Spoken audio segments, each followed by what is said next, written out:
I'm going to give you number one, which to me is the most important right at the start. Number one, I don't know what this is in Slovenia, I bet it is similar, is OST. Okay? Now, I'll explain what I mean by it in a minute.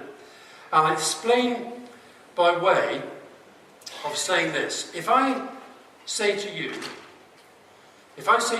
when Bill Clinton was having his troubles, okay, what am I talking about? What? Monica. Is there anybody who didn't think of Monica Lewinsky? Is there anybody? You need to get out more. There's a guy who is still very popular, he's deemed to be successful. If he had been allowed to stand a third election, he'd probably have won it. And yet, all of us, when we think of him and his troubles, if you think of all the difficult things he'd done with the economy and Iran and all the sort of difficult foreign policy issues, all the education, the health reform that he tried to do and all the rest of it, but we all think of Monica. And yet, he's deemed to have been a successful president. Now, on the day that Bill Clinton had the Starr Report published, remember the Starr Report, Kenneth Starr, Independent Prosecuting Counsel, the whole world, all of us, you included, we were all waiting for that to gorge on his sex life, and we were all thinking this guy could lose his job on the back of this, and he could be put out of office at the end of the impeachment process. Pretty scary stuff. On the day that happened, Bill Clinton was talking to Tonyja Blair about Russia and Ireland on the telephone.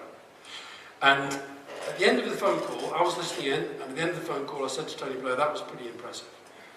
How the hell did he do that? How can he focus like that when all this is going on? A few years later, I interviewed Bill Clinton when his book came out for a British television station.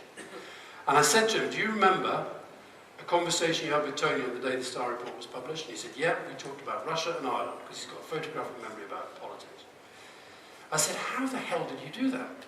How were you able to focus on that? You've got Hillary giving you grief, you've got the whole of the American political system trying to kill you, you've got the whole world's media going crazy, and you were able to focus on that. And he said this, he said, look, I had a really, really, really simple objective, survival. He said, my strategy was to get up every day, focus on those things that only I, as the American president, could make a difference, and my tactics were to make sure the American people knew that's what I was doing. OST. Whatever you're involved in, whatever you're doing, whatever the long-term, medium-term or short-term project you're involved in, think of the objective, work out the strategy, and only go tactical when you've got those two sorted out.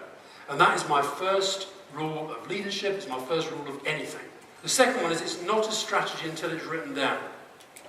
So many people, they avoid having the argument that leads to an agreement of what a strategy is. So I think whether it's a board, or it's a team, or it's a unit within a building, whatever it is, if you are defining a strategy, it's not a strategy until you've written it down. Number two is TLTP, and that stands for the best team leaders are the best team players. BB stands for be bold.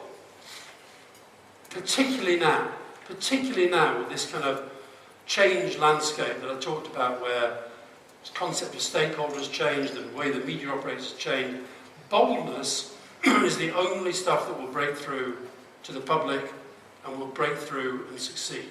Stay calm in a crisis. Not easy.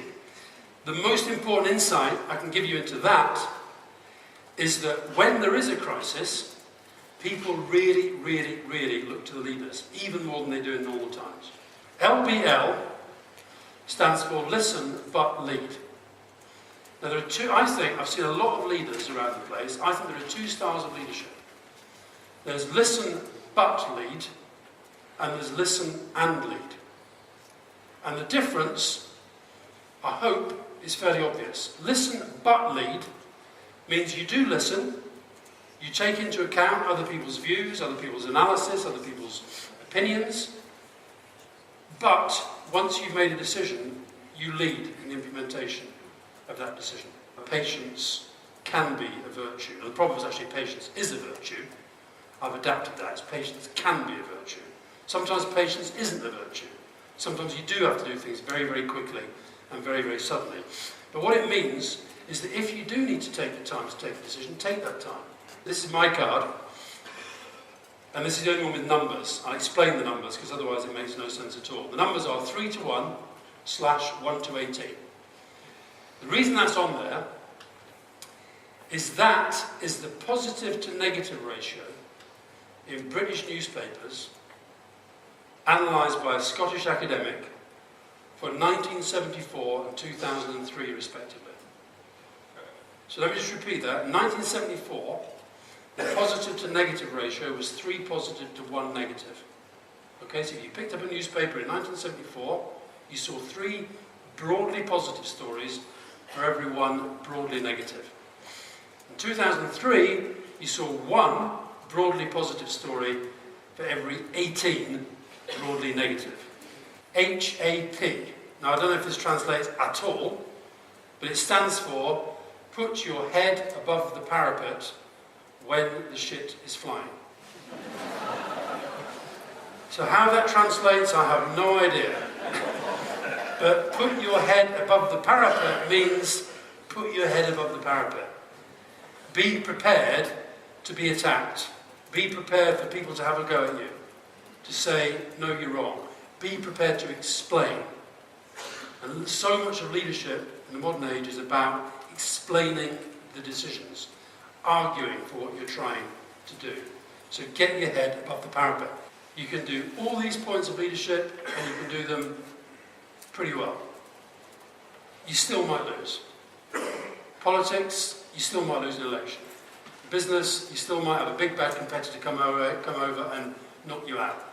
But I think in the turbulence of that world that I described at the start, I think at least if you have that kind of approach and you say to yourself, our responsibility is above all to seek to be more strategic, and you get that mindset, then at least I think you give yourselves, whether in politics or business or charity or anything else, you give yourselves at least a half-decent chance of winning in what is ultimately, at the moment, a pretty scary world.